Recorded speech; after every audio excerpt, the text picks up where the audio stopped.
What's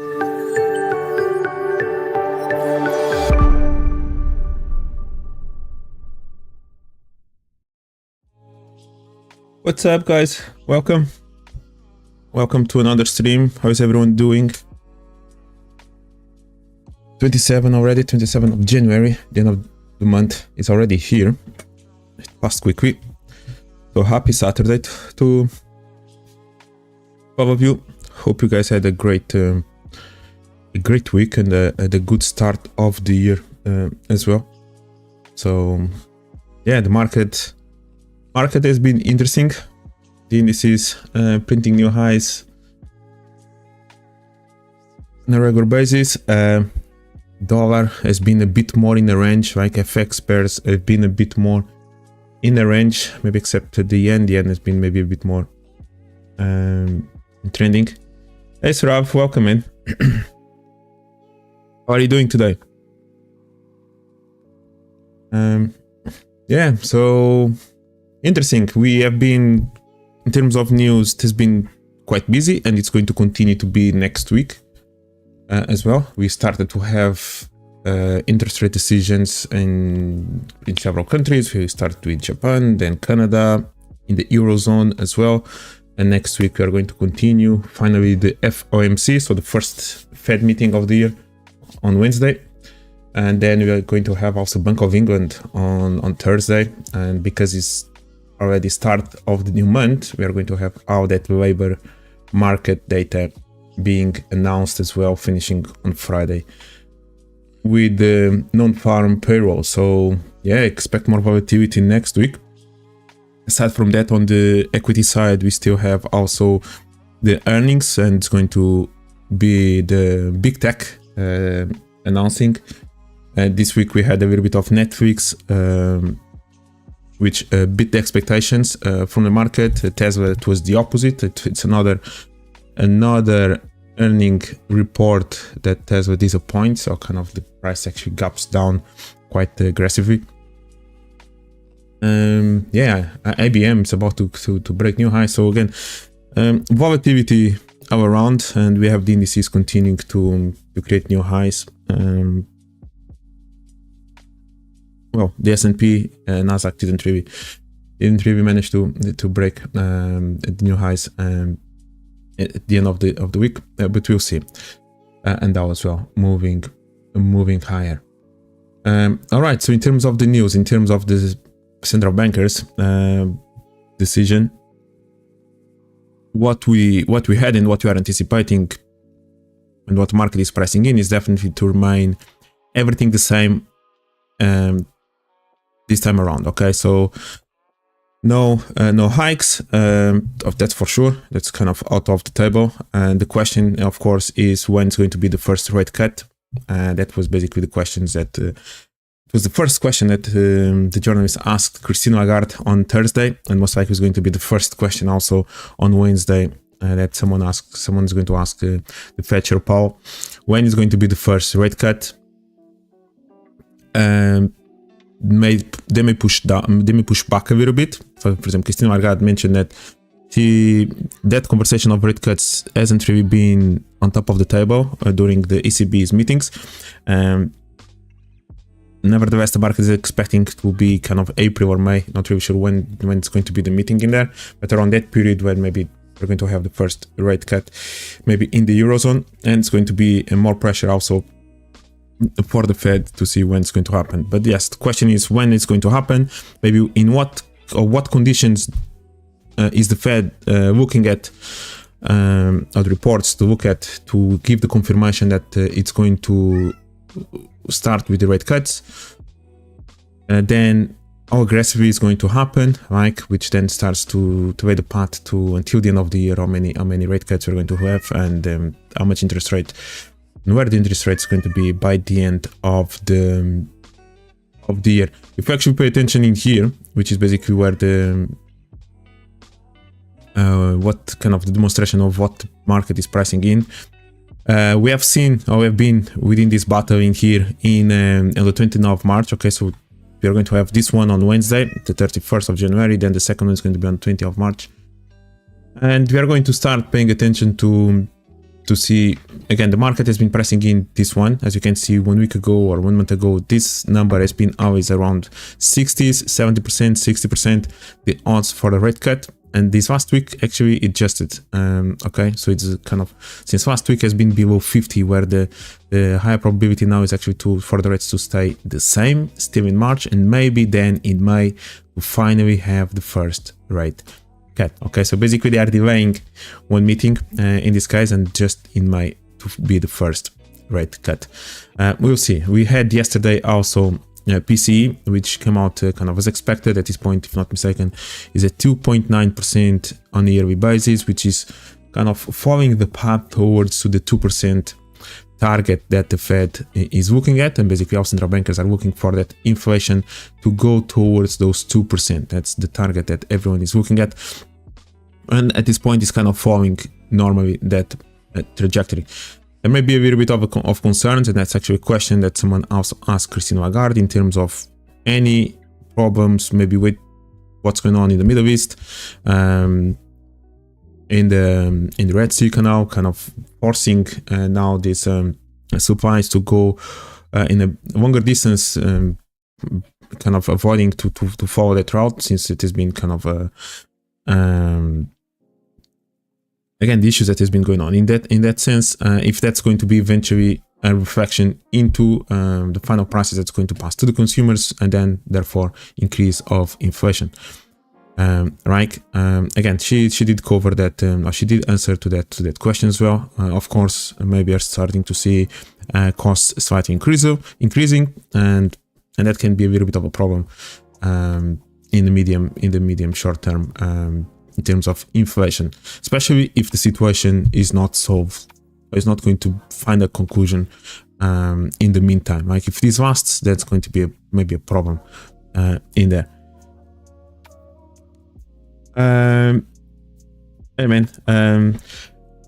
That's something that we also cover, right? This fundamental news, and it's always nice to see in terms of fundamentals, when you pay attention to fundamentals, to technicals.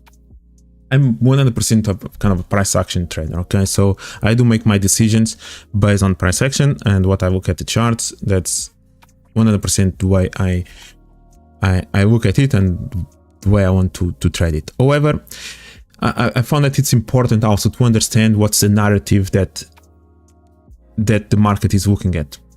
Okay, for example, the narrative between when is it going to happen, the first rate cut, is it going to be in March, is it going to be in May?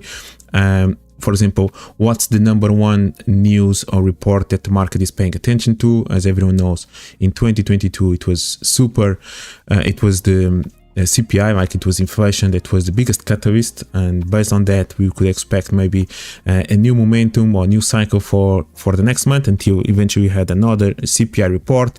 Last year it started to shift. It was not so much about the CPI, it was maybe looking a bit more of the unemployment or even the state of the economy, because we wanted to see, or the unemployment was a big factor that the Fed was looking at in terms of continue to raise the rates or eventually to pause. Right, so that was something that also it was important. This year kind of remains a little bit the same. Also looking at the manufacturing services PMI, as you could see, there's quite a lot of volatility around those news.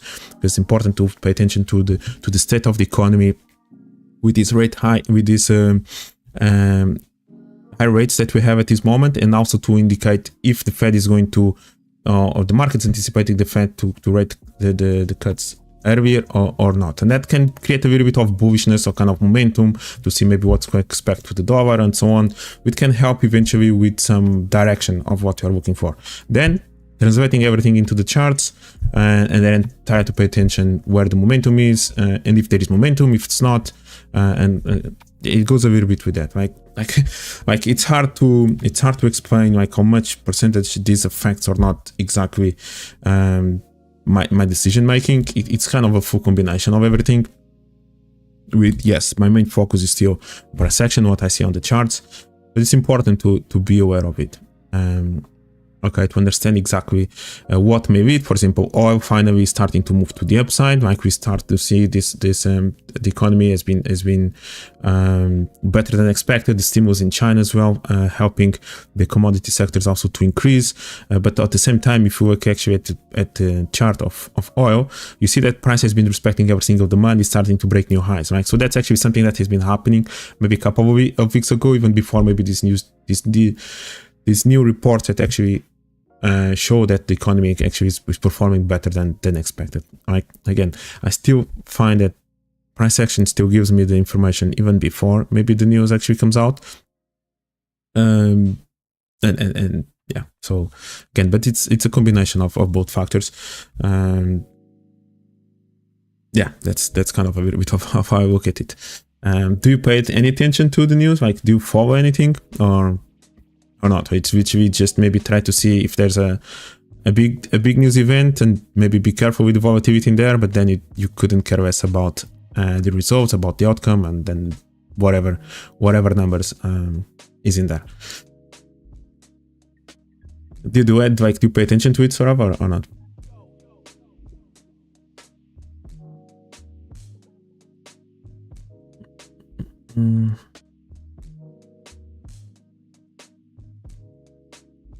Yeah, the Fed again still remaining the same, then BOE, and then the non-farm payroll, which is still at 3.7 at this point.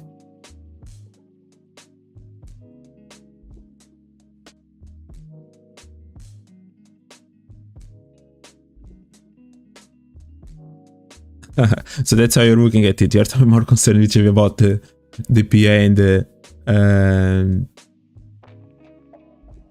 sales, and the concern about the spreads. Yeah, we definitely need to pay attention to that. Even though nowadays, especially if you're talking about the major FX pairs, you don't really see the spread getting too wide. Back in the day, it was hilarious, like getting 60, 70, 100 pips wide all of a sudden, like just before during an FP. That was absolutely hilarious. What could happen around the news event. Nowadays, the spreads, they don't manipulate as much as that, especially if you're talking about the major pairs in here.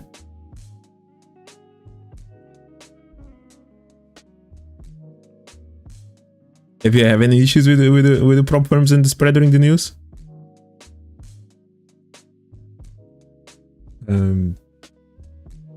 Yeah. But yeah, just to finalize in here, next week then we have, as I mentioned, FOMC, BOE as well in here. Something really interesting in the US economy is the consumer sentiment. The consumer sentiment is still quite high, which is, again, it's still a surprise. I was just reading a report which this consumer, the high consumer that we can still see in the consumption that you can still see in the US is maybe not just because of the wage growth, because that's not exactly the case. It's maybe literally people spending their savings or using credit cards to continue to have this for the high levels of consumers to still be quite high, which again, that can be maybe a concern. In the meantime, we will see. Yeah, that's basically kind of what we have.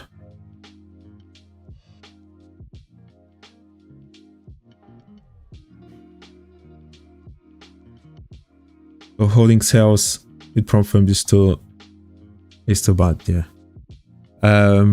Yeah, again, to be honest with you, if I'm about actually to trade, for some reason I tend to look more for sells and buys. I don't know why my brain works like that, but that's always kind of the type of opportunities that I tend to look more is actually sells comparing with longs.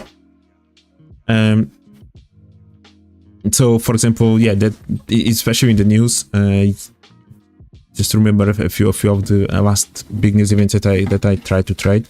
It was mostly shorts, and I didn't really have any issues with the spread.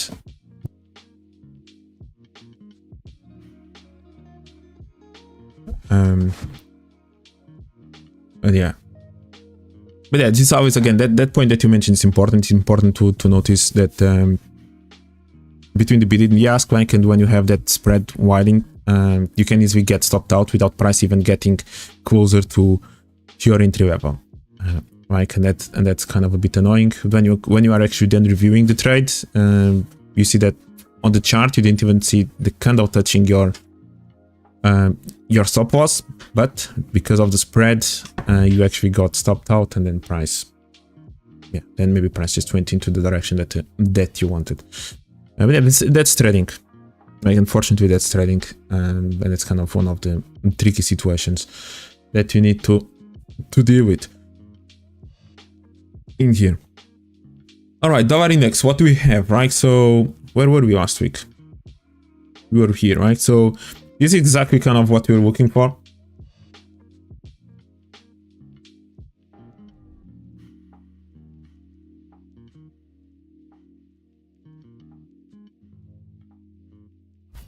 Sorry. Yeah, so this is exactly what we were looking for. Okay, so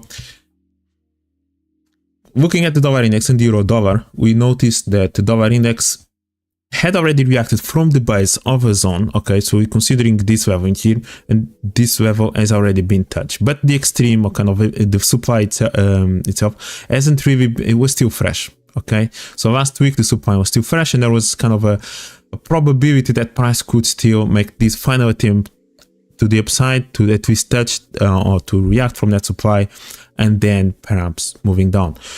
But as I mentioned, if price manages just want to go down, it was okay, because actually price maybe has already reacted from something here. It was the opposite on the euro dollar. We mentioned several times that double bottom created last week on the euro dollar, he was too far away, and price didn't really feel the range more to the downside. Okay, so there was again the high probability that we would see shorts on the euro, which again, this is just as a consequence, we would then look for this one last move to the upside on the dollar, and that happened in here, and then price kind of moved to downside.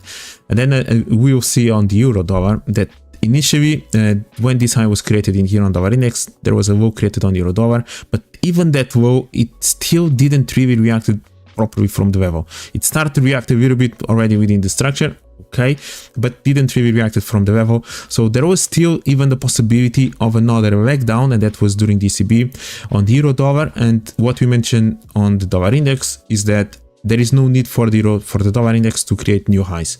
Okay, if by any chance euro dollar does want to create a new low and getting a bit more closer into that level, the dollar index doesn't really need to create new highs, because this high already reacted from the level that we were looking for, and we do have kind of this level in here that is still fresh, and that's maybe where price does want to go to, and it's enough for price to react from there in here. Okay, so basically the dynamic it will be euro dollar new lows, totally okay. Dollar index at this point, especially after Tuesday, Wednesday, kind of around Thursday, there was no need to create new highs, because again, price had already reacted from a good level, and there was literally still fresh orders in here within this high, as we will see in here. Okay, so there's literally a bit of a gap in here. This high is never reacted from there, and you have this level that we could literally anticipate price to react from. Now, the tricky situation with the dollar index, and this is kind of what we have, and it's a bit similar to what we have in here as well. Right, again, another range that we have, another move upwards, fake out down, and then eventually price respect these ranges one more time until kind of it breaks, and it kind of goes in alignment with this one in here. Okay, so basically we had that this initial move, it was an engulf down. That's the way we looked at it. This kind of as an indication that price may want to go lower. And then, yes, then it was space still for that fake out to happen as well. And then you kind of start to turn bearish, personally. But in reality, price reached straight away kind of the gap in here, or kind of close the gap. Looking at this high in here, that's basically where this will reacted from. So it was a little bit okay, a reasonable level for price to bounce from, but still a bit more bearish, to be honest, in here. But as soon as price created this low and kind of went back inside this level, this now become the new level that it mattered for us in here. Okay, so this range in here kind of become the new the new important structure, kind of the man zone, decision point, whatever you to call it.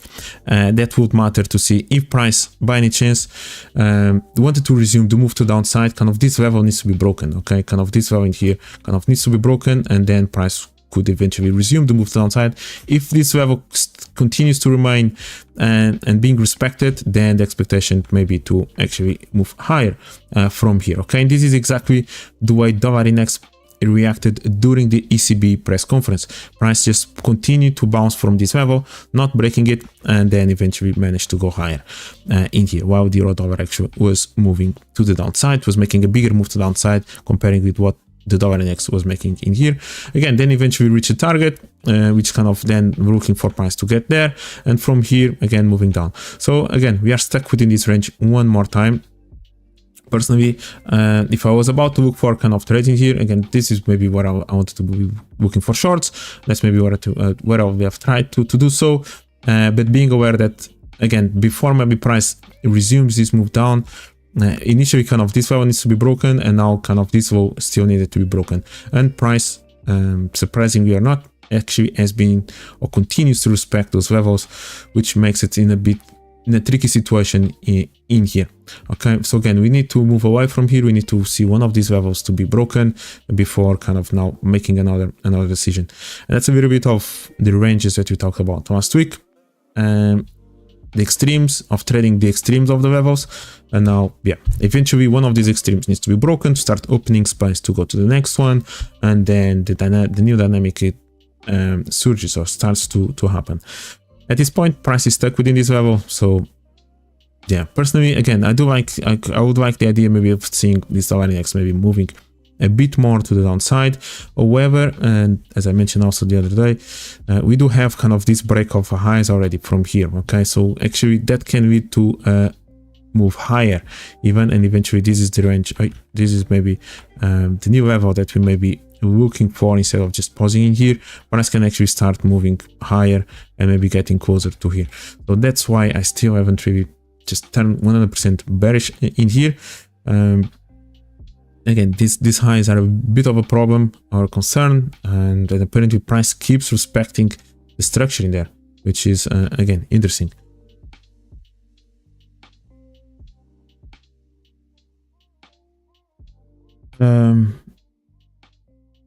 Yeah, so sorry, reading the comment. Pedro, I see your analysis with the maximum daily chart.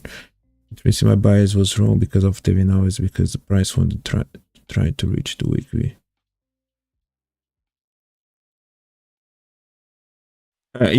Sorry, are you asking me if I should start looking at the monthly time frame? Kind of start from the month and all the way down?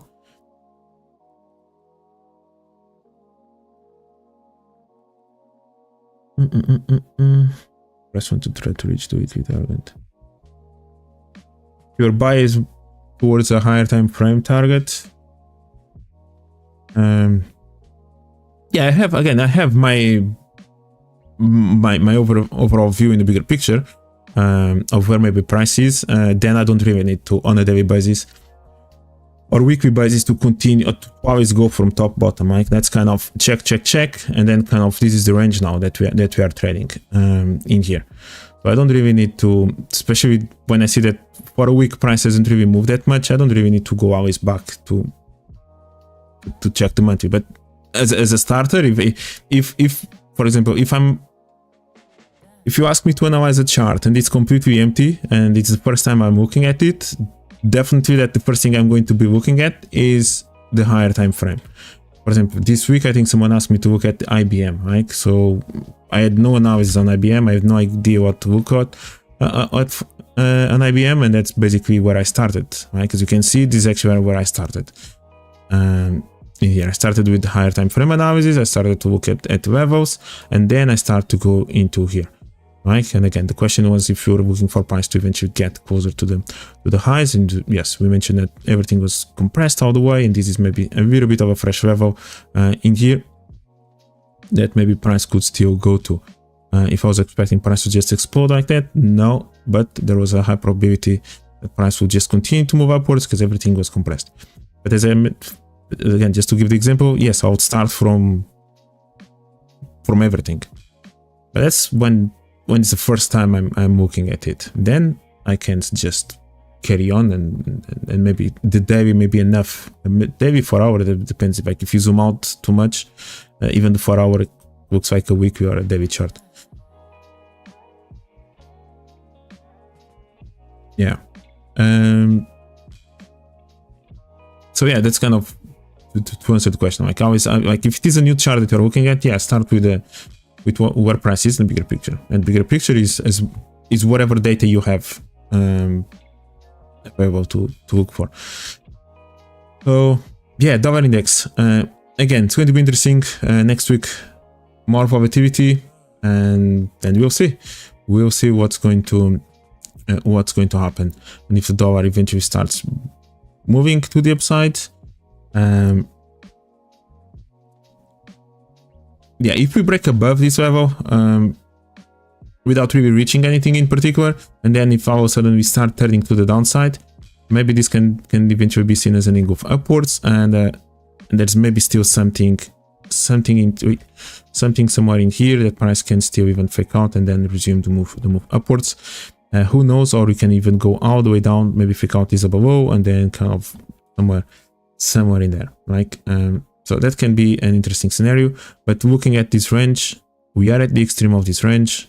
There's maybe something still at this extreme in here that price could go towards too, and so that could be something. But again, I still like this level with price. We'll see on Monday how price is going to open in here. That's again, we will see. We'll see what's going to happen. Yeah, let's just jump into the indices. These guys, again, kind of remain the same thing. Again, keep following the ranges. Again, the best thing to do is always kind of try to follow it. This one reached kind of the extreme of it, which is basically with this high in here. It's kind of one of the demand zones that started. Yes, we do have maybe something more at the extreme, but we need to consider the higher time frame one. Okay, this most likely is maybe a 4 hour demand zone or a daily demand zone, and price can just respect the upper edge of it and continue. Doesn't really need to go to the extreme. We can just maybe go to the extreme in the future, or whatever is fresh. Okay, again, we did one session, or I think I already talked about it. There are usually 3 levels that we look for price to react from within a range. It's the upper edge, the lower edge, or kind of both extremes, and the demand in this case in the middle. It usually is the origin of price actually breaking this high in here. And one of the tricky situations is that this demand sometimes is in alignment with maybe this low, or it's in alignment with this high. So sometimes it's not in the middle, like it is right now.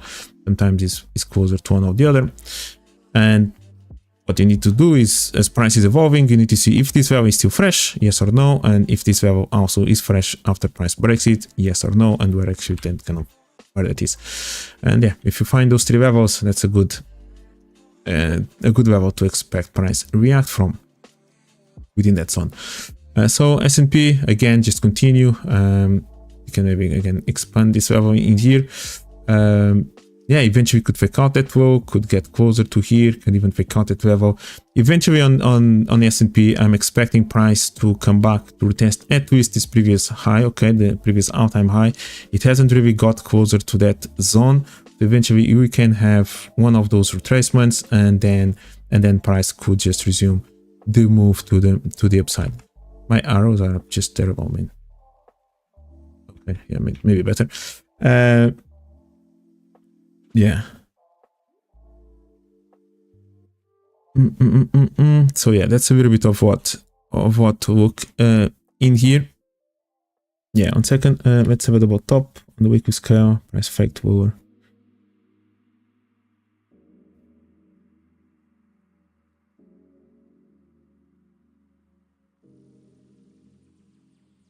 Ooh. My God, I'm so much better with drawings. So if we have a double top on the weekly scale, okay, something like this, even though this is not a double top, let's pretend it's a double top. And price fake lower.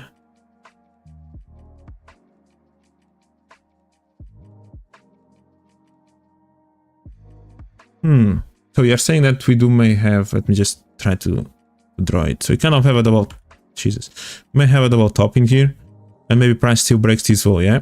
It's kind of what you have, but this is kind of weekly time frame, and then maybe a little bit on the daily. What you find something in here on the daily, and price maybe is getting closer to here. And if I'm going to sell it without this guy being faked out, is that the question? Without this happening, yeah, was that the question?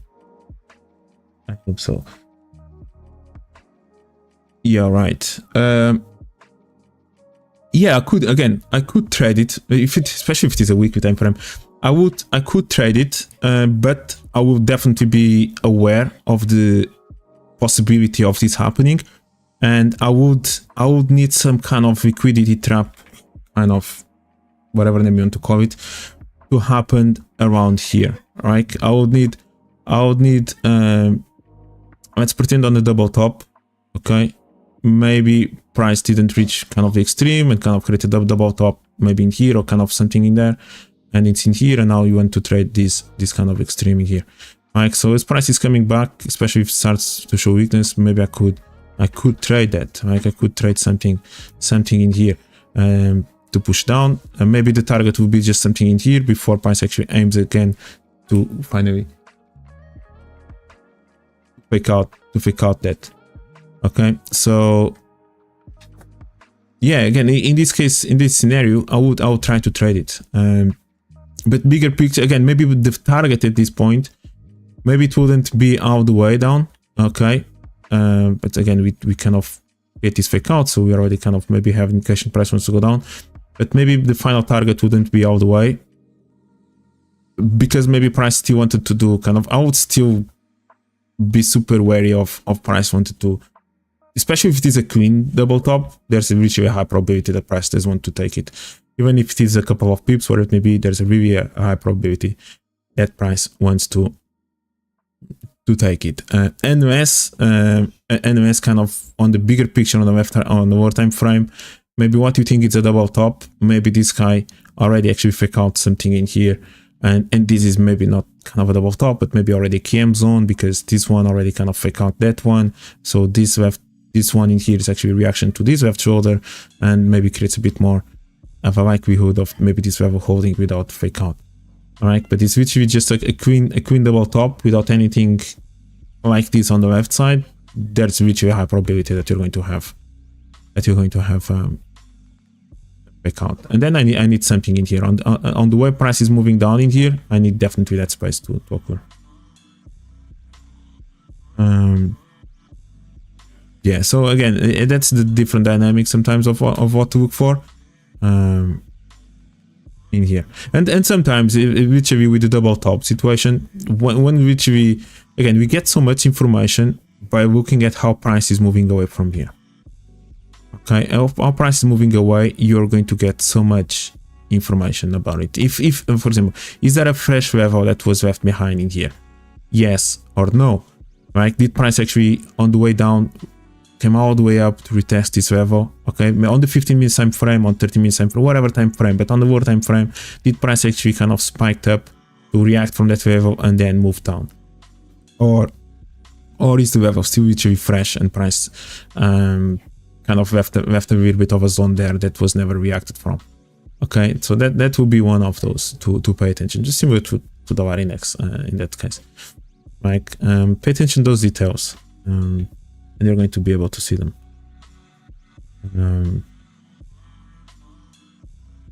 Yeah, the Aussie yen. I will take a look at it. Aussie yen, for example, I would do like to see maybe price going higher.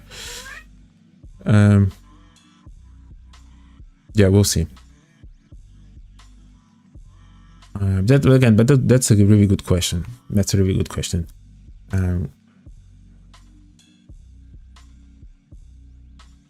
Yeah. So again, S&P. Just to resume this. Not really much to talk about. Okay, I think it's going to start creating kind of one of those zone 3 type of a move. A zone 3, it's kind of it started to build up some kind of compression where it may start to lose a bit of momentum, maybe still creating or breaking new highs, but starting to have deep retracements as soon as it breaks new highs. Okay, instead of just literally creating a lot of momentum and again a lot of momentum, it may be one of those phases where pretend it's like kind of double top, kind of goes up, retraces again, kind of eventually, and it keeps maybe making kind of a move like that. Eventually, it's going to create maybe a double top in there just to fake out one more time. Kind of, most likely, we're going to start seeing something like this. And if there's any demand zone left, maybe price can actually eventually go towards there, then respects it, then goes higher. Okay, and most likely this is kind of the move that we're going to have on the S&P. Which means that you are going to maybe be able to have opportunities to either sell it or buy it. Okay, because if there is deep retracements, then there's opportunities maybe even to look for reversals, the same way that then if price gets into a good level and if you are still bullish, then you may be able to look for that move to the upside. And this the tricky situation with this is to manage your expectations in terms of your targets. Okay. Because if you are buying even from here and all of a sudden you think, okay, yes, price broke the highs, I'm literally expecting price to go to the moon.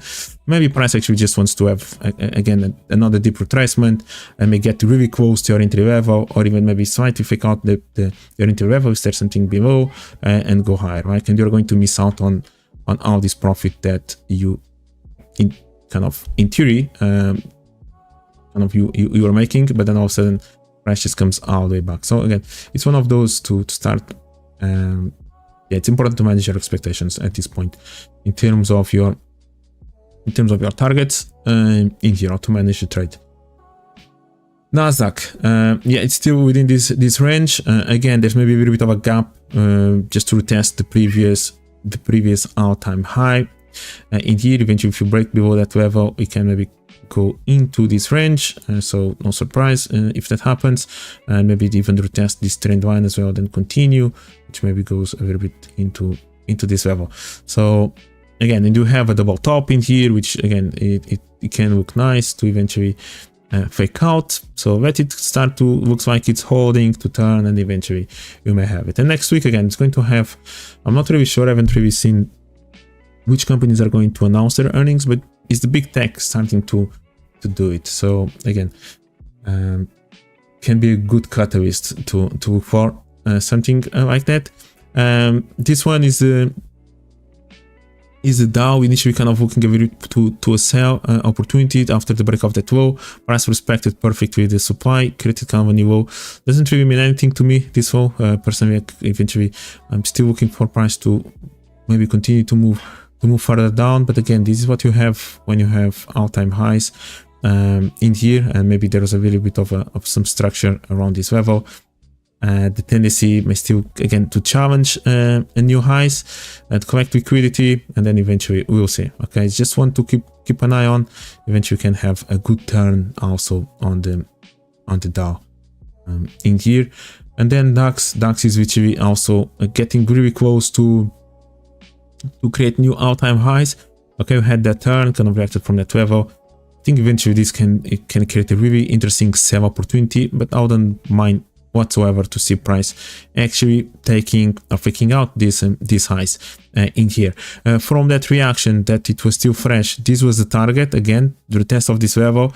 As long as price holds this level, then the tendency is still to continue to move higher. If it had broken this low, then maybe could at least retest the bottom of this range and even maybe continue to move forward. But again, this range in here, the target, it holds, and as a consequence, there you go, continuation, also kind of holding this trend line. It is interesting. Yeah, just maybe wait for the DAX to again create maybe new all-time highs and then eventually start turning. If it starts to respect these highs in here, maybe create kind of a double top, even though not exactly, it's still a little bit of a gap in here. But yeah, if it starts to turn down, looks like a bit bearish, and maybe it's even better to just pick out one last time this level, and then to have a proper move down in here can be quite interesting as well in there. And then these guys again, Euro Index. So this is one that we also looked for, and again the bias that we mentioned, that we wanted to see what price would be around Thursday when we had DCB, and with the trend line and kind of price reacting or getting closer to that level that we kind of were looking for as well as a potential sell, that kind of went into alignment with what was going on the euro, and kind of to look for more sells on the euro. Okay, so that was basically the bias, especially at the beginning of the week, until because of that spice that was still available on the euro dollar, eventually to look for sells in here on the euro index as well, and maybe some other euro pairs as well, and kind of work quite nicely. Kind of the break in here, again, trend lines sometimes they can really be a great confirmation, even though I'm more of a horizontal guy, which means that I look actually more for break of lows or kind of highs in particular to confirm, not just some trend line. Okay, so but if both happen, that's even better. But yeah, kind of the move down, and then it reached one of the final targets in here, kind of within the same range. That demand zone was still fresh, none of these lows reacted from it, and this goes a bit in alignment with what I just mentioned, that it matters how price kind of moves away from here. Like again, if these lows had already, one of these two at least retested this demand zone, so this one would be weaker, which means that maybe there's a high probability that price would now take these lows. None of these lows reacted from it. We created kind of a double bottom in here, which still spice in there. So there you go, price now actually still has some fresh orders in there to react from, and maybe from there then maybe can start going higher again. I did mention that, yeah, we do have this double bottom. Personally, I would still like to see the idea of this euro index to take these guys in here and then maybe start moving higher, even though I don't really like anything in here in particular. Everything looks like it's been already spiked from, which actually can start to lead to even a further move down on the euro index.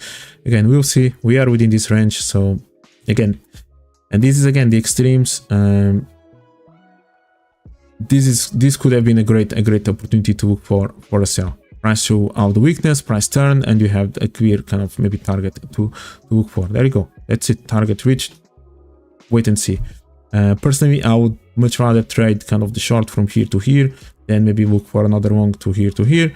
Again, I prefer much more this compression and this approach, and a kind of price turning instead of this aggressive approach in here. And kind of look for it. And because this kind of was still fresh for one more time, in here we still have kind of a double bottom. In this case, we didn't really have a double bottom. It was just literally this typical pattern that we're looking for as well. Just that one in the corner. And then we have this guy, which again, it reached the target and since then has been respected. This is the yen index. We talked about it as well. So that was the BOG, price respected double bottom, kind of the supply, the demand in there. We mentioned about this level, it was fresh. My favorite would be maybe still eventually to go a bit more further down. But we talked about this scenario of price retracing, and we had this range that we're looking for, and price respected, which with the extreme. And since then, kind of is within this range. Okay, again, personally, I'm still looking for this yen index to go slightly lower. It's good that we created a double bottom, that's perfect. Let it go down a little bit more and then eventually create something in here that maybe can start pushing this yen pairs or yen index to the upside and the yen pairs kind of to the downside in here. So I do like what I'm seeing in here. It's just one to keep tracking, and eventually I would love to see again this guy's been taken, and then price to break above again, whatever breaks this level, and then maybe you can have a turn in there. Then you can just try to look left to see maybe where are those fresh levels, either in here or maybe again, as I mentioned, maybe something in here is still fresh as well. So yeah, that's something just to keep an eye on that one. Let it get more weak, then start showing more confirmations of reversal, and then we can have another big move upwards on the yen index. If you don't really see those signs of reversal, then just let it run, and if the price wants to break new lows, it's going to create new lows, and eventually you're going to have again that move. Okay, so yeah, I'm not going to be married to any of the levels themselves, even though of course it's important to maybe be aware at least where they are. And that's it for the indices in this case.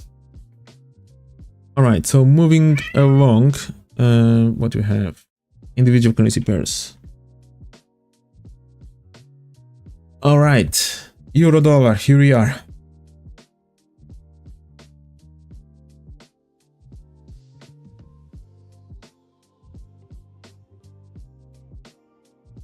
Yep, euro dollar basically still within the same weird range that we have, which is quite similar, just as we mentioned, kind of to this one as well. So again, the refraction. I don't know if you can hear my one of our boys.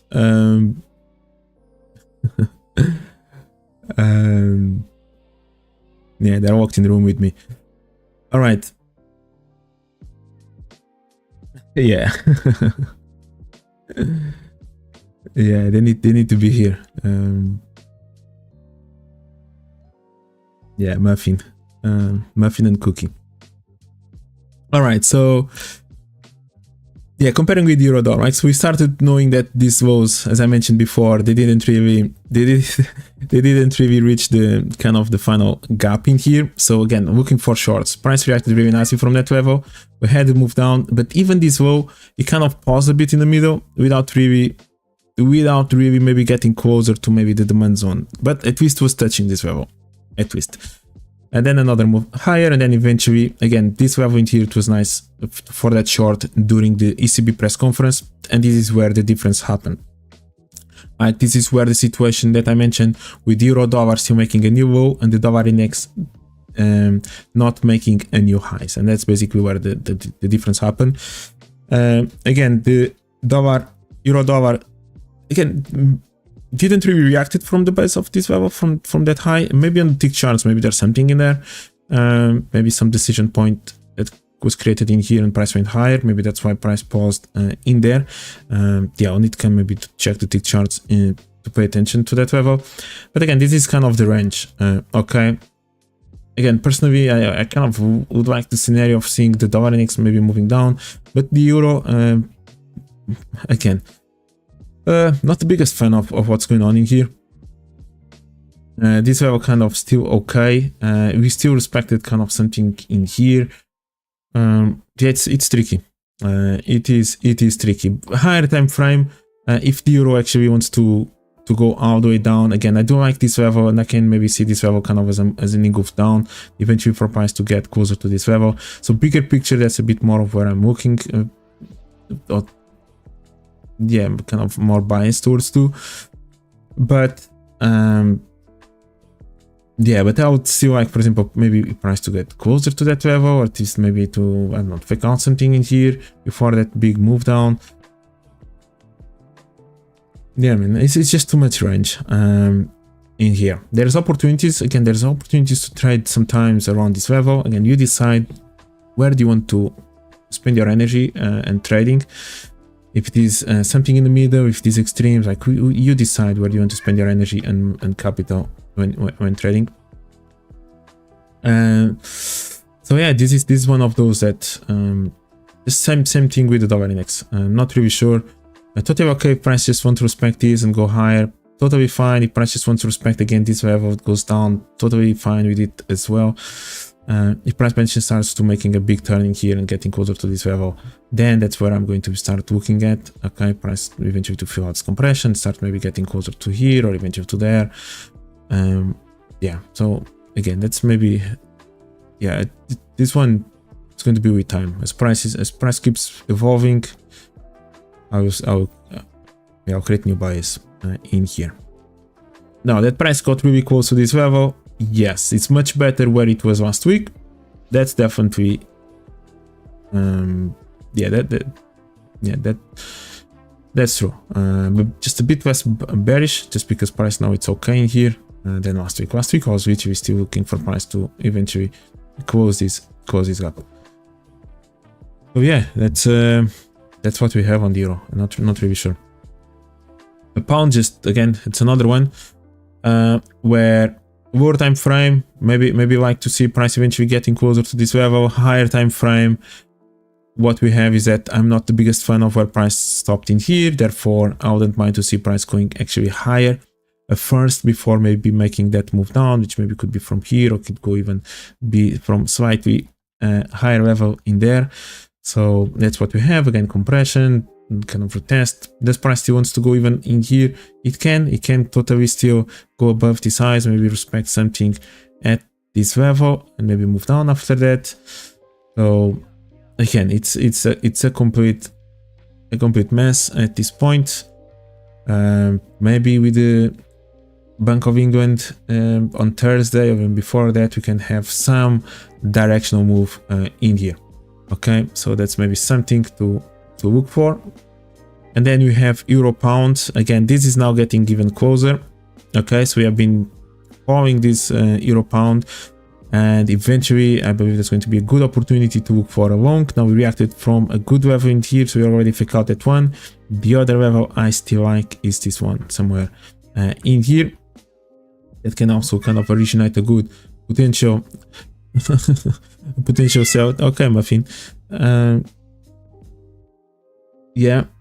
So yeah, that could be a good level in there as well. But it reacted nicely from that level. There's maybe something in here a little bit underneath, and I think this can be an interesting one, and eventually could also take pound dollar to move. So yeah, starting to build up in here. Now we have this range. It's going to be really interesting. This is definitely one just to keep an eye on. And eventually with the right PA, we're going to have a good trade.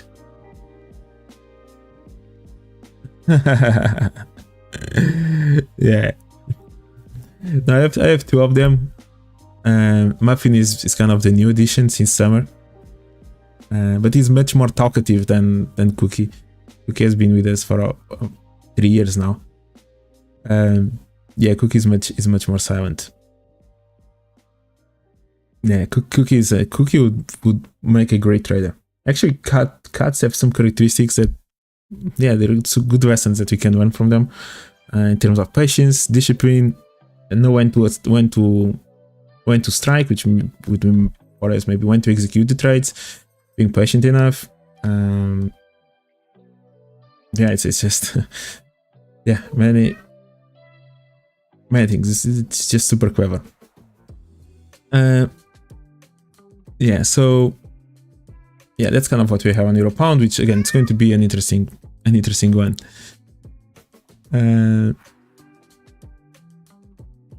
Yeah, then we have, let's take a look at Euro Aussie dollar. Again, still the same thing. Eventually I'm looking for price maybe to get a bit closer to that level. Yeah, this week was super. What's happening here? Yeah, this is the weekly candle. Basically, price didn't move in here. So yeah, good luck trading this, to be honest. So yeah, let's see if eventually price gets there. If it wants to go a bit more to the downside. Yeah, not really interested in trading in here at this point. Price is respect to that level. That could have been a great short opportunity from this point on. Yeah, just wait and see. We can maybe fake out something in here and then maybe push down again. That could be maybe a good setup. Something to bear in mind, since we have kind of all these highs accumulated in here, or even if you actually break it. Yeah, that would be actually my favorite. If by any chance we do go low first, create a new low in here, and then we fake out something in here, and then maybe we can move like that. I would definitely like something like that to happen, and then maybe to target maybe these lows in here. I would much prefer. Yeah, I would definitely prefer something like this. Give even a more bearish sign, fake out this size, something in here, and then trade on the right side of that move, the downside. That would be quite nice. Yeah, but who knows if that's going to happen.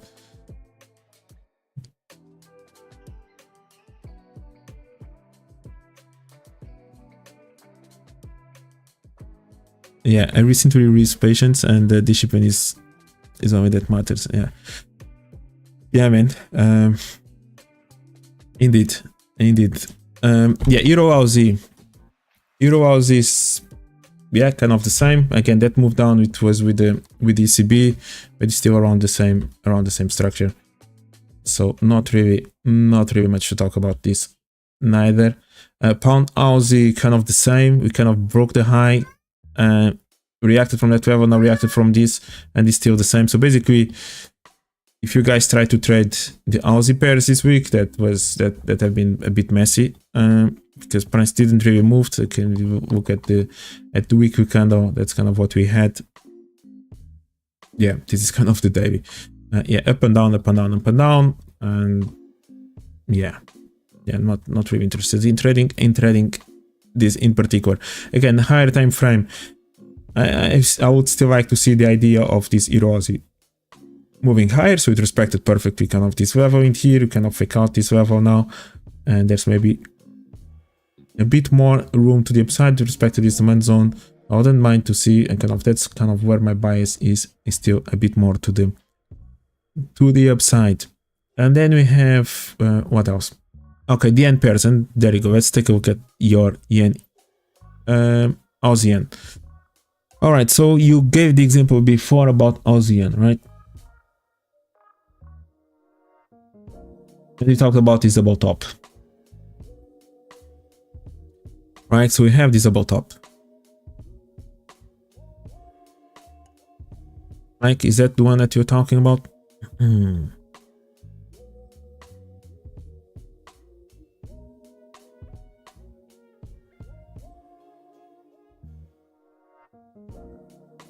So in reality, that kind of, we fake out that high, which again can be seen as an engulf to the upside, to be honest, in the higher time frame, and that's kind of enough of a higher time frame because we had all this move down, price respected the bias of this, and since then has been moving higher, and that's kind of the tendency that I'm looking for. Okay, so this move of price going like this, pausing, okay, going higher, taking the high, going all the way, even if fake out this level, again, this low, it never reacted from the bias of this, so that was which is still fresh. So price react from the next range and now kind of goes higher. Kind of the tendency at this point, it will be still to go higher, especially into there. Yes, Muffin.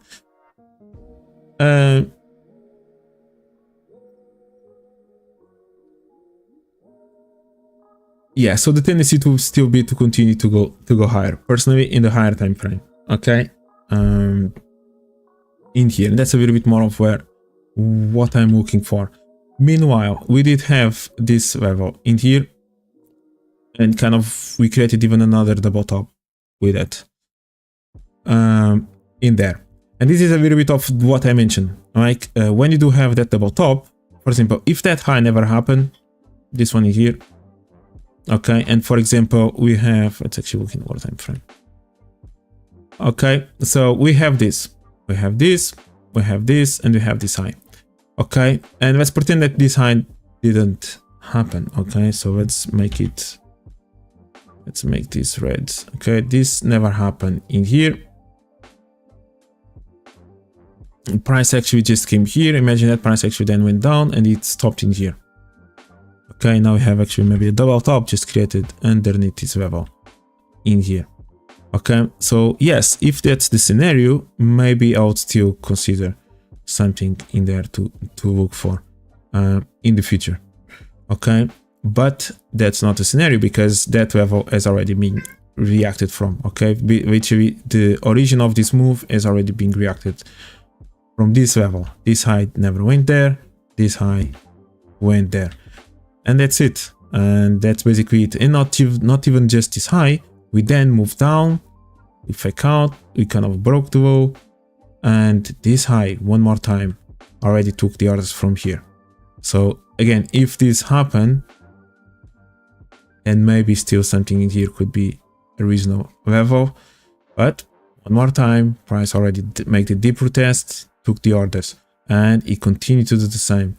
Deep retest, took the orders, continues to do the same, deep retest, took the orders. There's maybe a little bit of a gap in here, and yep, it's taken, and then again deep retest, and finally it hasn't really gone as deep as that. But as you can see on the way down, price went down like this. Like in this case, price went down like this. In this case, price went down like this. Which means that actually each one of these ones is actually taking all of them in here. Basically cleaning a lot of it. Okay, So that's basically what we have. Then you can maybe look for some support resistance levels in here that maybe price can still react from, and that actually level looks like it was one of the last ones that was still fresh as well. But yeah, as literally looking at these highs, it looks like everything is almost taken on the way down from here, which makes it not so interesting in here. Okay, which that's another reason why eventually I'm looking actually for price now to just eventually go all the way and take these highs. And then we looked at the approach. At this point, it's still respecting the lows in here. Okay, so there's no break of a low. Eventually, price could go all the way in here. Okay, could feel all this compression, and then we get all the way until there, at least, if not even further down. But we haven't really have a break in here. So yeah, again, now changing maybe a little bit on this 4-hour time frame. Maybe there's still this level. Can then look into the lower time frame in there, and yeah, maybe. But yeah, but not really my favorite. Yeah, okay, there's a little bit of a gap in here, which is maybe one of the last levels where this Euro Aussie yen can still go towards to. Okay, we have kind of a little bit of a double top, so maybe something in here could be one of the last levels to look for in here. Okay, yeah, nothing really much in there. Yeah, that's kind of a good example of what I just mentioned before. We'll see. Again, if this is what you want to trade, yeah, why not? I'm not really a big fan of whatever's going on in here. I'll just try something else until price eventually goes away from this level. I do like the approach, so that eventually could originate it, but I would definitely like to see the fake out of the double top occur first. Yeah.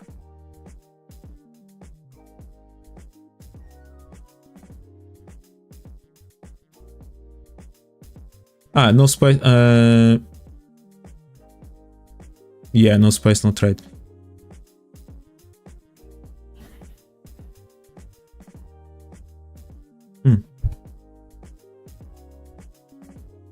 Sometimes I use the expression of no spice, and they can mean two things, or two different things.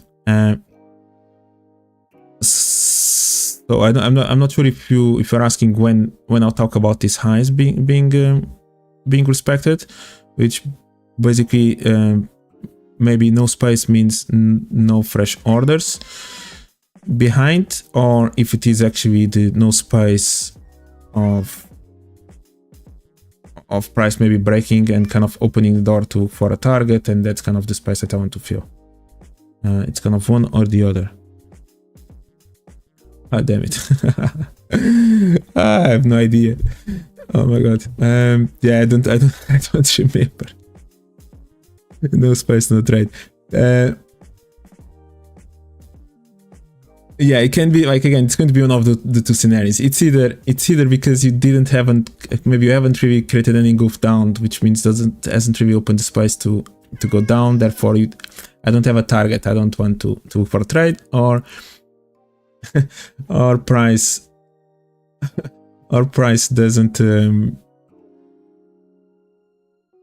Our price already kind of took every single maybe supply level on the way down, and since there's no gap in here, kind of the space for price to fake out, maybe then I'm not really interested in maybe trading anything in there, because for me everything is weak. It's kind of one of those two scenarios where I'll mention something like that. In Twitter, okay, yeah, so that's definitely the spice in terms of targets. That's for targets. Yeah, that's when you're looking at targets, and yeah, and if I don't have a target, then I'm not really interested in looking for a trade. And that's basically, again, the euro-dollar example. It's one of those, the dollar index, and in there as well.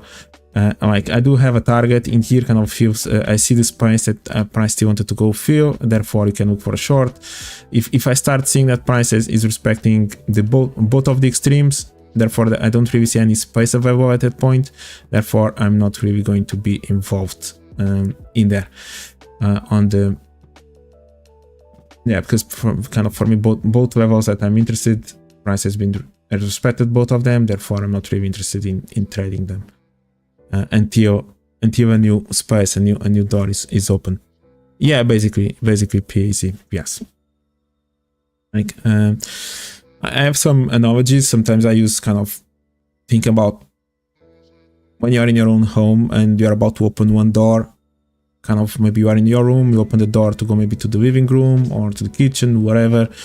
And sometimes you open the door, you don't close it, and then you are halfway to go to the kitchen, but then if you remember that you forgot your phone on your room, you see you literally are giving the indication that you want to go to the kitchen by opening the door, but then all of a sudden you decide to come all the way back just because you maybe forgot your phone on the room, and there you go, you have the trade from the moment you eventually get your phone and you have your target, which is the kitchen, right? And kind of like that. But until you actually decide to open the door in the first place, any trades that you are taking, in this particular case, it will be just within your room, which is maybe, I don't know, whatever, like, I don't know how your room is, or how much space there is, whatever, right? But you can imagine, like, it's a smaller scale in there. All of a sudden you open the door to go into a new dimension in the house, and that's kind of the trade, right? And the scale becomes even bigger if all of a sudden you actually open the door to get outside of like to the street, right? And okay, that's now a full new time frame that you are looking for, right? Yeah, I started to use that analogy a lot when I, like in my previous house, I had a long corridor. As soon as I would get in the house, and you were always taking your shoes off when you get in, and many times that I was kind of literally about to wear my first shoe, and I was saying, oops, I forgot something, like maybe I need, I don't know, water, my phone, whatever it may be. There you go, right? So, but by giving the trigger, I mentioned just as a trigger, as a PA, like price action indication, like me attempting to wear my first shoe, that's telling me that I'm literally about to get out, right? That's a trigger, right? And you can imagine of that scenario in different ways and different ways to trade it. Like, for example, a trade, if you are thinking about as a scalper, between me wearing my first and second shoe, my next action is to touch the door. Like, there's maybe a short trade in there with high probability that maybe 90% of the time that I wear my second shoe, my next action is to open the door or to wear a jacket, whatever. But the risk reward is not that big, right? But all of a sudden, if I wear my first shoe, then I remember, okay, now I need to undo it. I need to go wherever I need to go to. In this case, it was a long corridor, so I always looked at it kind of a big distance in terms of big risk reward. Then I need to go find my whatever I was looking for before I go back to there, and there you go, I have a trade in here. And because I know that the shoe indicates outside, so I even have a bigger trade in here, because I can even look for something outside.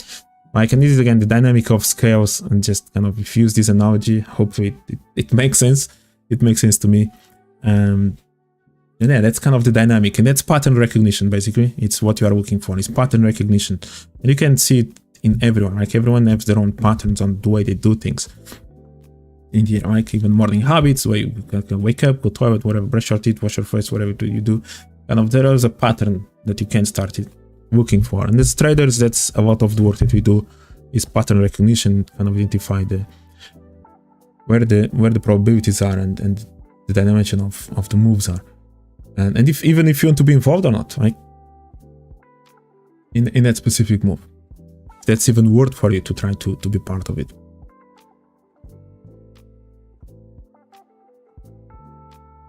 So yeah, one day I need to kind of make a video with demonstrating kind of doors just and trading, just to make it visual attractive. Come on, Muffy.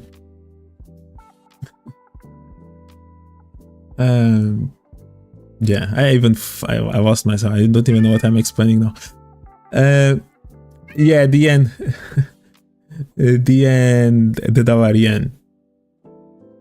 All right, dollar yen, what you're looking for? Yeah, dollar yen, I think I would like to see it going still higher. Again, it's kind of a zone 3. Oh my goodness. Yeah, come here. Huh? Next month I'm going to start using camera, so at least people are going to be able to recognize it. All right, so dollar yen, most likely going to start looking, not most likely, but I would like to see price going still higher and continue to show some more weakness in here until eventually maybe turns. Again, we have the risk of a double top. Oh my goodness.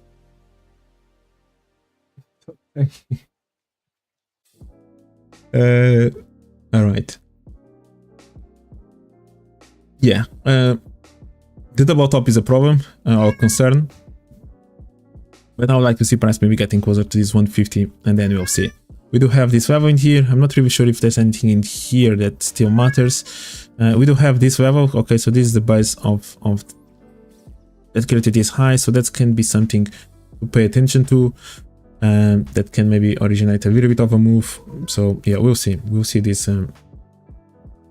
This dollar yen, we kind of managed to break slightly new lows, but kind of respected this level, and now so.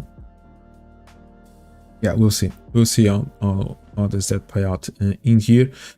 The other yen pairs, euro yen, personally still want to see price going higher. Again, this is a nice demand zone where price respected in kind of the beginning. This was one of the extremes in here. So basically, price is just reacting from this other extreme, which we have this demand zone. Again, I think price still wants to go slightly higher, maybe getting closer to something in here. Before turning. So yeah, this may be just a small retracement before price goes higher, and eventually can maybe have a bigger move. Bigger picture, this is something to keep in mind. We haven't really got closer to that level, so there's maybe a little bit of a room more to the upside that you can look for. So that's something to bear in mind on the euro yen, but that's too much of a higher time frame, more time frame. There's maybe some opportunities to look for somewhere in here. And again, this is an example. Like the extreme in here, actually it was left behind because even this high didn't really reach the extreme in there. At least on this time frame. Even lower time frame, there's maybe something in there. I don't know why. 15 minutes time frame. Yeah, maybe it's compressed in here. Yeah, so that's just something to bear in mind in here. All right, next we have pound yen. Pound yen again, still looking for price to go higher. That was a small break to the upside that fake out these highs, and I'm still looking for price to get closer to that level. So that's something in here. Price kind of respected this demand zone. It managed to break slightly this low that make that move, but the demand zone next to it has been respected. And overall, I'm still looking for price to go higher. If price does want to go kind of go slightly lower, you can start looking for price maybe to get a bit more closer to this range in here. But overall, at least one more high before making that move. Maybe fake out is about top in here. That could be quite interesting in here. And again, go check on the left side, maybe where price needs to go to, or a level in there that you would like to see price eventually to make a big move down. Price keeps respecting these lows as it's moving to the upside. Okay, so we kept respecting every single one of them as it creates new highs. So that's kind of what we have in here. To draw them like this one, the quick way I do it. Yeah, it was paid. It's a trading box. So I use it for opening trades. And then he also offers another one for the drawing of the indicators. Even has more advanced. I haven't on this MT4 in particular. I haven't really updated for the last version. The guy is unbelievable. He's always like every week there's a new updates on the platform. I think there's even one where you can almost draw fair value gaps or whatever automatically. Something that he coded in there. It's an amazing tool. I use hotkeys as well. That's something that I use. But yeah, you can maybe draw it on a higher time frame, or just appears on one to the other. Something that I love is this one. Like you have the break line, so it kind of goes all the way back to the past where it was the last time that it broke. So that's perfect. But yeah, that's kind of what I use. You can make it a lot of colors. Then I just use the red one. Nothing else. You can even make kind of name them I'll kind of rename kind of liquidity, goof, fake out, whatever, like for everyone that likes to have a lot of text on their analysis. I don't use that. Yeah, that's a great tool. Trading box. So trading box is the one to execute trades, and then the other one. 1 second. Indicators. Where is indicators in here? Indicator list is this one, trading box analysis. Okay, so you can just check everything in here. All right, he has for MT4, MT5, and then he also has the other one, which is the which is this one, the trading box as well, trading box management. Ah, it didn't show up. Oh, damn it. 1 second, I'm going to share the link with you.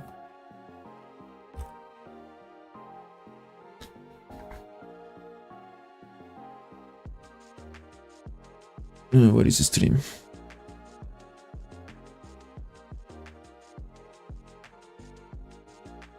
Yeah, that's the one. That's this website, and then of course to get it you need to go to the MKL5 or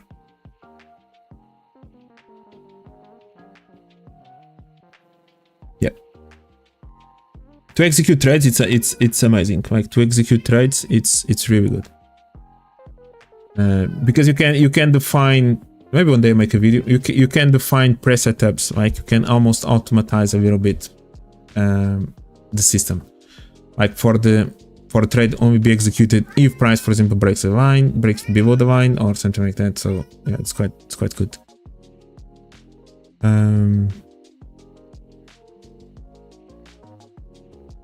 Yeah, moving along. So dollar CAD. So dollar CAD was an interesting one. There you go. You see another one that was left behind in there, even though I was definitely still looking for price to get a bit higher, similar to dollar index. I wanted dollar CAD to actually get closer to this level before the sell, but again, I was bearish. For me, this wasn't really reached the final destination in here. But there you go, because this level was still fresh. That's actually where this dollar CAD ended up reacting from. It was a good KM on the lower time frame in here. And we have literally kind of a double top in there to fake out. So perfect scenario. So if you start having this kind of PI in here left behind, then there's maybe some probability that price can still react from the extreme. Otherwise, for example, if this level had already kind of spiked there, then either respects kind of this level, or then you are looking already for price maybe to get to the next level, which again it will be the one that I've kind of looking for a bit more into that zone in there. Again, yeah, same story, and then kind of goes along with it, kind of reacted from that level and then moved down. Okay, so there's not really much now left behind in here. Eventually, if price just want to turn to resume in here. Yeah, that's a little bit on our CAD. Again, still like that level, but that's what we have. EuroCAD is hopefully moving away from this range. It's been more than 1 month that has been within this range, basically almost 2 months within this level. Hopefully, we can finally move to the downside. Again, that's the overall direction where that I'm expecting for this dollar CAD to go towards to. But yeah, again, it's another one, not really spending much time in there. And pound CAD finally. So if you guys remember, this is one that we have been talking about for maybe a few weeks now, a couple of weeks at least. And the price maybe was in here when you start looking at it, of price eventually faking out all these highs and reacting from the supply. And that's exactly what is happening right now, and maybe we are on the move for this to happen. Okay, so this was one of the trades that we've been kind of mentioned a long time ago. The PA was quite good. Bigger picture, again, if you align it in here, It could be a massive one, because price may not just stop in here, can even go further down, but you need to play zone by zone. Again, we haven't really had a break of a low yet. There's maybe this one in here is the only one that maybe had broken below this one. Aside from that, everything has been respected, and this is kind of the final target, because this is actually the first one that broke below it of a count, that kind of the trigger to go higher, which means that somewhere in here could be a good target, and then with the likelihood of maybe price just continue to move even further down and start aiming towards this level in here. Okay, so again, this is one that we've been looking for. There are again, this level was one of them, and then the extreme of the extreme, it was still in there, just as kind of maximum pain level, kind of where price would eventually go to. Okay, so again, that's exactly what you have. The approach was quite good. Initially, price still paused in here. Okay, still kind of created that double top in there. Interesting. Again, it was kind of still fresh at level. Created that level. Maybe it even attract more sales into here, and then kind of we had the final move. Nice. Again, the pattern as well, kind of ranging a little bit. And then you finally have the turn in there. So that may be the beginning in here on the card. We'll see. We kind of definitely still need to see this level being broken in there, but that's kind of a potential one to look for. Sorry, a good move to the downside in here. Dollar franc Swiss. This was another one that we looked for. Cookie, hey. In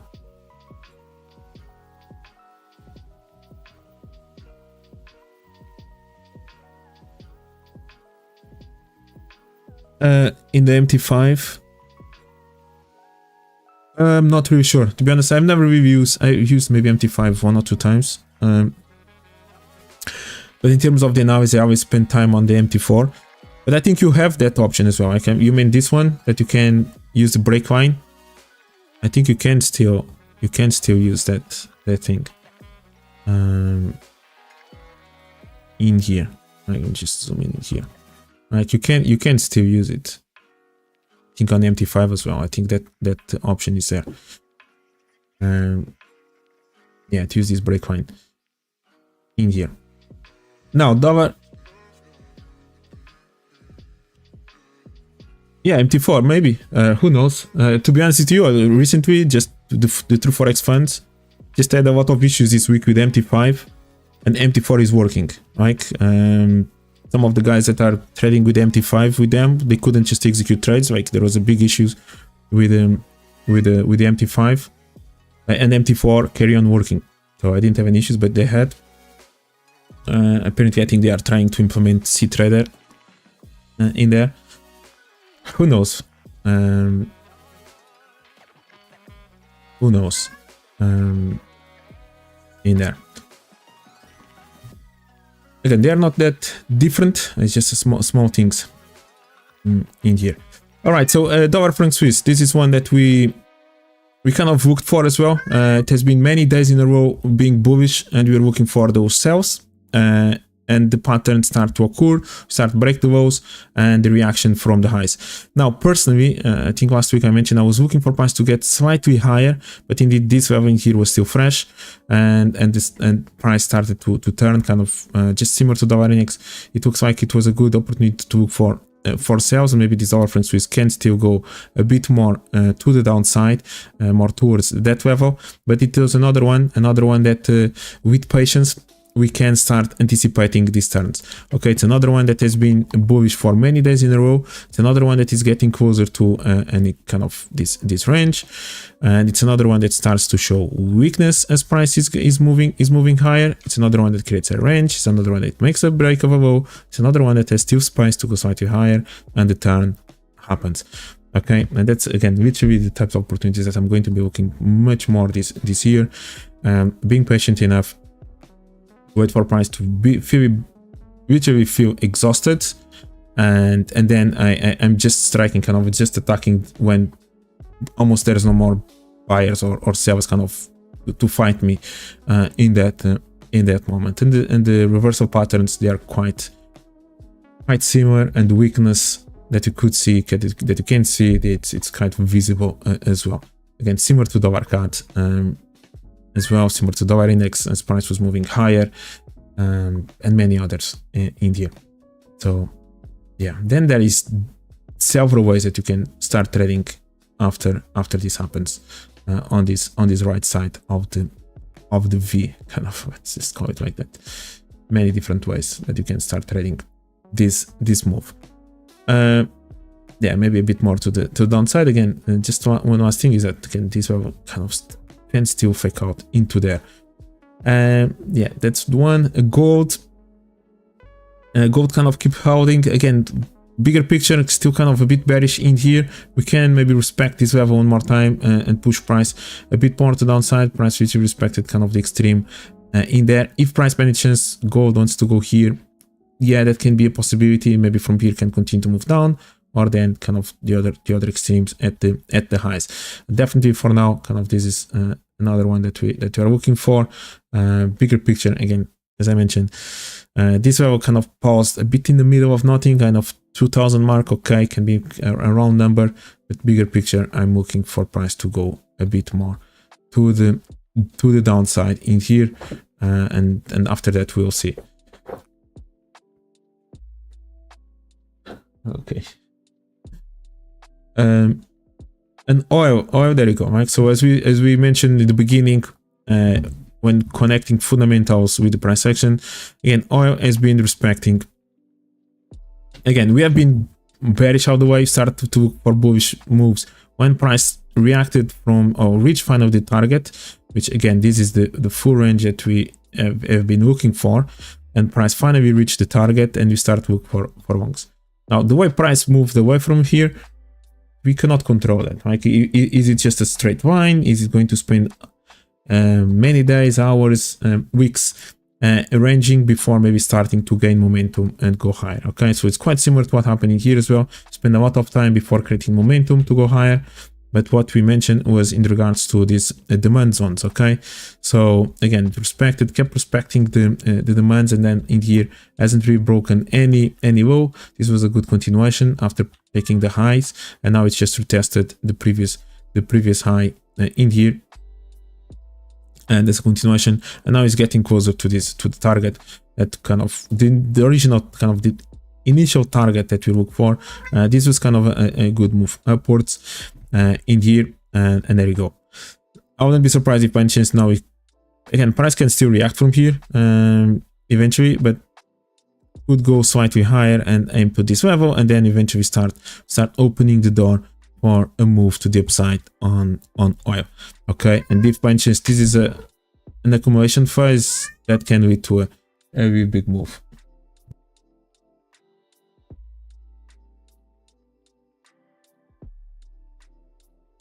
So yeah, that's what we have on the dollar, on oil. Yeah, this can be quite interesting. So again, next target, the next level in here. Yeah, we'll see after it in here. And then just to conclude, we can take a look at crypto, which finally is starting to move a little bit. Okay, so that one respected that level. Yeah, we'll see. Okay, BTC made this first attempt to go higher, and this is an interesting zone to look for right now. Okay, so again, since we break out the low, then you kind of break above this structure, which is basically the structure that made this move down, and that could start opening door a bit more to the upside. And now we have this eventually zone in here that is in alignment with the walls on the left, even though there's maybe a little bit of a demand zone in here that price can still go and fake out these two levels because it's kind of fresh. So there's basically two levels in there that BTC can eventually go towards to. Problems for the buyers, definitely that this one in here is one of them, and then maybe I'm not really sure about that one, and then of course we have this one in here as well. So those are just a few levels to maybe be concerned about in here. And yeah, something in there, something in there, something in here. Yeah. Ethereum also correcting again, reached the target, reached the low, is going, and Solana also the same thing. It reached a target, so we finally went below those lows and if to the upper edge of this level in here. So that's exactly kind of where Solana end up reacting from. It can eventually go even farther down, but for now it reacted from the level that we kind of been looking for, below these lows, since this will kind of open the space with that one, and now we are in here. Something in there can be quite interesting to eventually look for an opportunity. Otherwise, price can just go into the other levels that we've been looking for. And let's see how price keeps respecting now these levels in here. Okay, price maybe can go higher a little bit, can eventually fake out this level, can go into this level in here and continue to go higher towards in here. So that can be an interesting opportunity, a long opportunity to look for. Yeah, kind of shorter time frame, and yeah, maybe to aim towards that level. Yeah, that's basically it. Yeah, that's it basically. Yeah, it was an interesting session.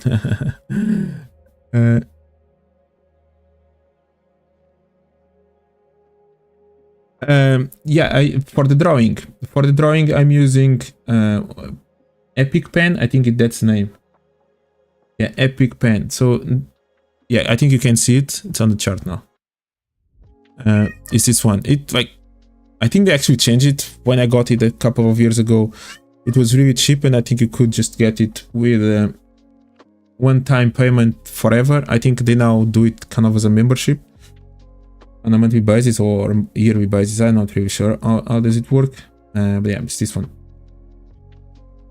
Yeah, it's quite useful.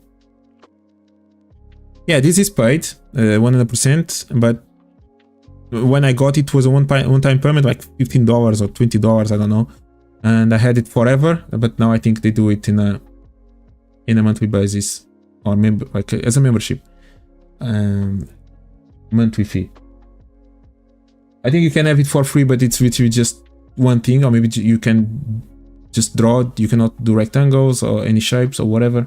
I'm not really sure what the free version includes, but yeah, like I'm doing a lot of sessions, webinars, and explaining and stuff like that. So I really needed something to draw on the chart. But for the MT4, for example, it's free. It's a drawing tool. Okay, so on MT4, unfortunately, yeah, I don't think maybe you can see it when I open this window. Yeah, you cannot see it. Yeah, the IC market freehand drawing, you can make drawings like this. Unfortunately, for some reason you cannot see when I open the folder. Yeah, and you have different colors. Again, just press a key and start drawing.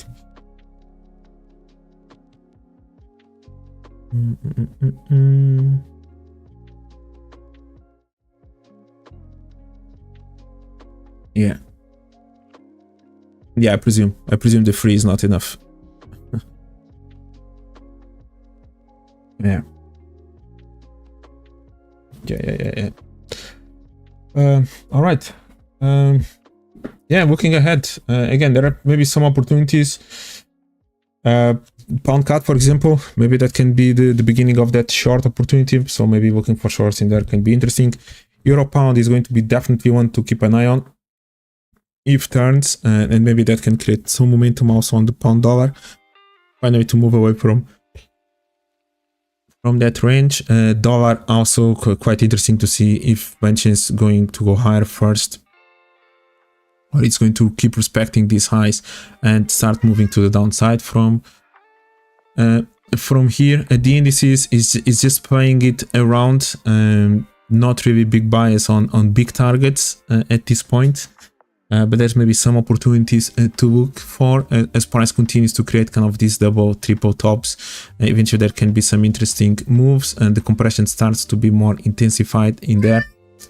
Damn, muffin, you want to go eat? It's about to. 6 minutes. Just need to wait 6 minutes. And yeah, that's kind of a few opportunities in here to look for. Nah. Okay. Yeah.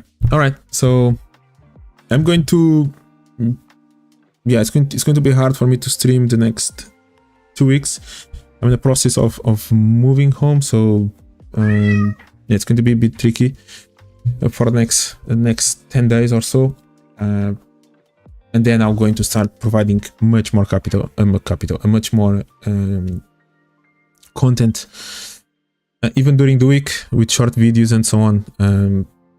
Once I stabilize into the new house, yeah, so I'm looking forward to that and to grow again. If you want to join the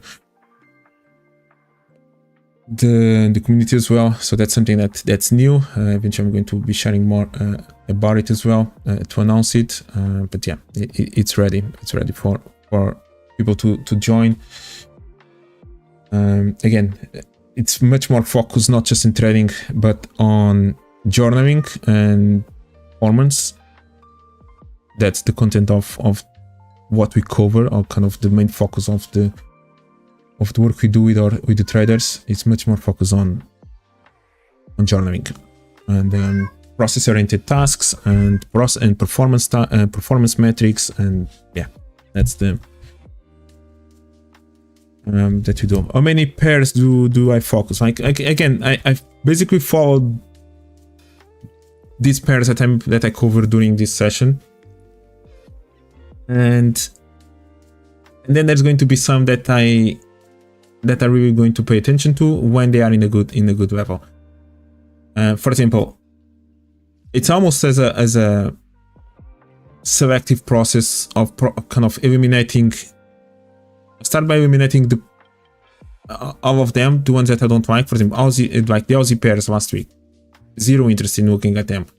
Pound dollar hasn't really been the most attractive pair for me. CAD was really interesting for me the week before this one.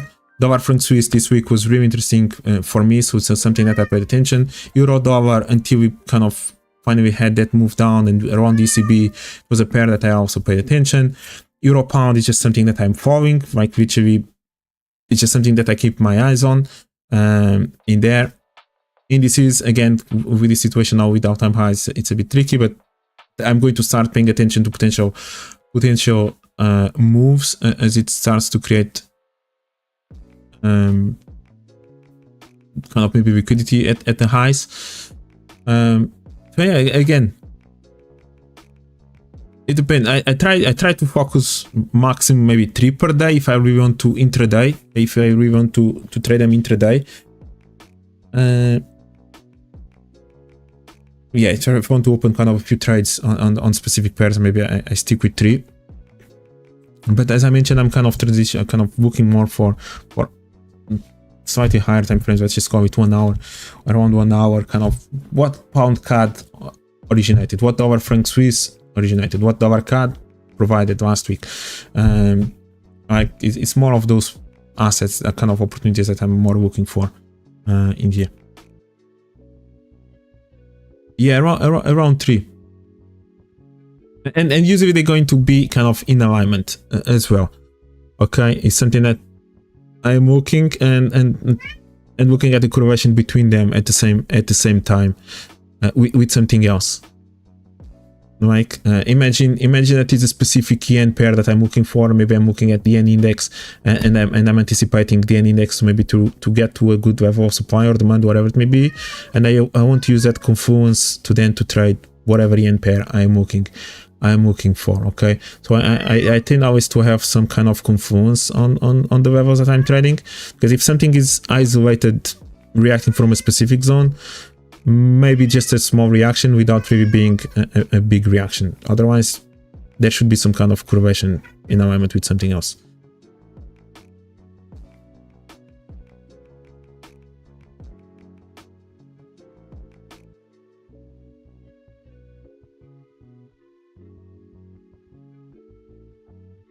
do correlate. Second.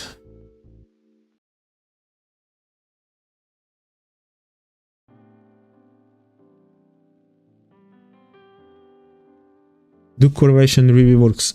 Can you rephrase your question?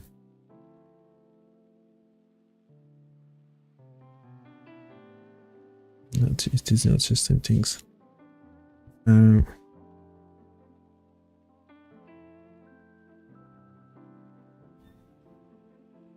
It is not just.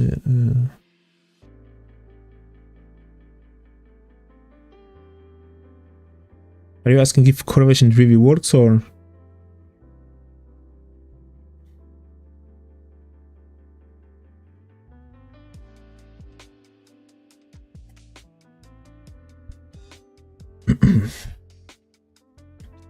By the way, what kind of content would you like to see me posting more? Is it like performance review? Is it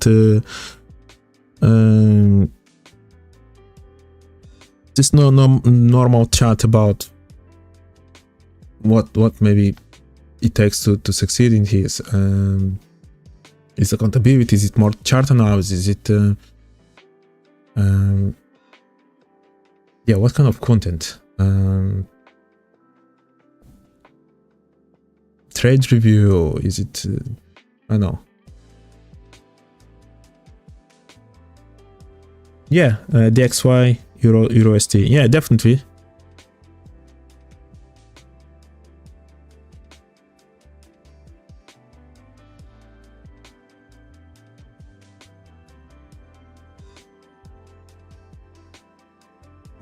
Why to look at DXY if the DXY move, if the DXY and euro dollar moves at the same rate?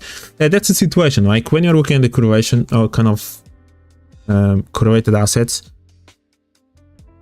they may move kind of 90%. Yeah, that's a big. That's again. I hope I actually managed to answer that question with today's video. When I mentioned before that the DXY. When I mentioned before that the DXY was already, maybe it had this gap in here or kind of already reacted from that level, but the euro dollar hasn't really reached the zone underneath. It starts to put you in a like these are clues that you can gather by looking at one or the other, by looking at both of them and not just one alone, right? So if by any chance, again, with the euro dollar, if I'm expecting still the euro dollar to go down, then looking at the dollar index, that's good. Or by any chance, if I see the euro dollar, like for example, where the euro dollar reacted at its low, where are we? Like when the euro dollar reacted in here, this level, like personally, this level for me is not exactly an interesting level for price to bounce from, or kind of to expect maybe this big retracement from here. But in reality, this reaction on the euro dollar, it was exactly the same time that the dollar index was reacting from the perfect supply that we have been looking for. Like, so by being aware of dollar index reacting from that specific supply level, it starts to make sense, or at least I'm aware that maybe there's a high probability that the dollar actually can have a reaction. Otherwise, if I'm not aware of the dollar index, then I could maybe again still force euro dollar to move whatever, to at least maybe close this gap in here, okay, in that scenario. Or noticing that the dollar index has already broken a high but the euro dollar hasn't, okay, it starts putting me in the direction of, okay, attention, there's maybe an engulfing here that maybe still not reflected on the euro dollar, but the dollar index is already showing me that indication. And that's exactly what you do with the correlations in here, with the correlation between euro dollar and dollar index. Sometimes the correlation between the indices themselves, like S&P or NASDAQ, like one is leading, the other one is lagging. Try to understand which one is which. In there, is it in alignment with the dollar index, with the remaining of all the US dollar pairs, or is just with the euro dollar, and so on and so forth. Like the yen index is another one that's a great clue to look for the yen pairs. It works really nicely if you combine them together, in theory, as it should do. in that sense.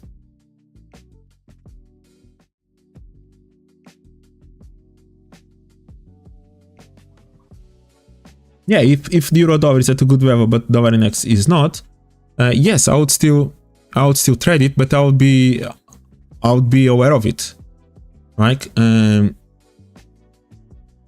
What does that mean? Like exactly the same thing in here. Like dollar index is reacting from a good level in here, but euro dollar maybe it was still not reacting from a good level at the lows. So for example, expecting this deep retracement on the dollar index, because maybe you are still expecting euro dollar to create that extra low. Maybe it's something to be aware of, right? Because if for any chance you are okay, you know that dollar index now reacted from this level, you see price breaking, instead of looking for this type of trades, maybe retest of the lower edge of this level and anticipate a new sell from here. Maybe you're going to be aware of maybe 1 second, maybe euro dollar still needs to make that extra move down, which maybe means that this dollar index still needs to make a deeper retracement, maybe closer to this level in here to look for the sell. Like again, it's the way you combine the information in here. Okay, for example, the indices last year, S&P and NASDAQ, it was perfect, right? Again, you look at both of them, you put the chart one on top of the other, and they look like the same. Okay, at least kind of the moves, they kind of look the same. Just one maybe makes a bigger move than the other one.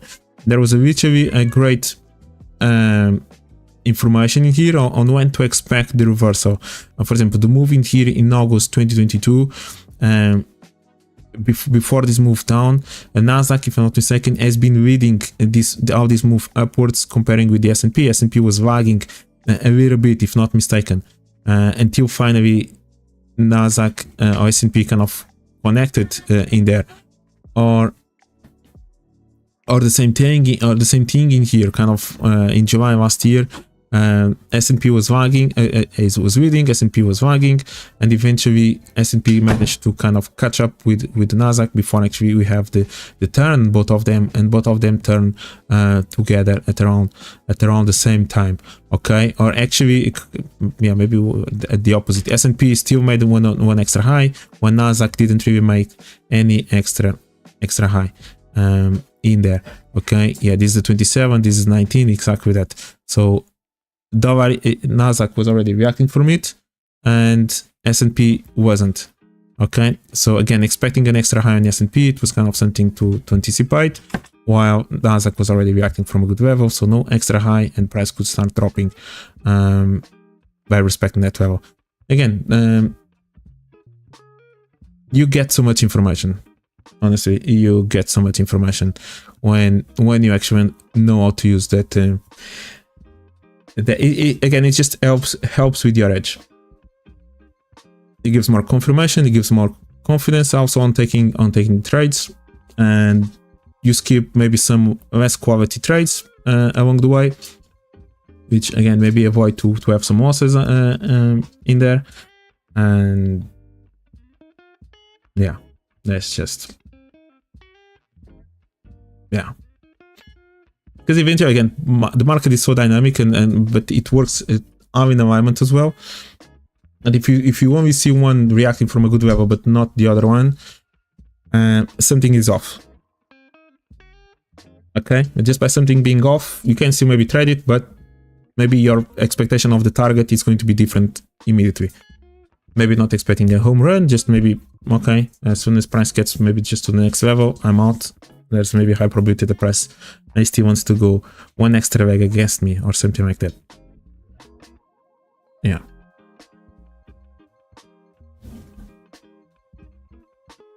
Yeah. Again, the N pairs are just really useful to look at as well with the N index. All right, guys. It's rough, man. Yeah, those are good questions, man. Those are really good questions. Thank you. Thank you. All right. So have a good weekend, man. And everyone as well. And yeah, I'll keep. I'll start being more active. That's one of the problems. I'll start being more active on socials and Twitter as well. I've been completely offline on Twitter or X. Yeah, thank you, man. Yeah, I like to do it. Like I really have fun, not fun, but enjoyment on explaining. Even with the different analogies, like I did with the in the house, like doors and whatever. Yeah, maybe that's the click that can unlock something in there that maybe needs to happen. Right. So enjoy. Have a good weekend, guys. I'll see you. Thank you. Bye. Pedro. Thank you, Pedro.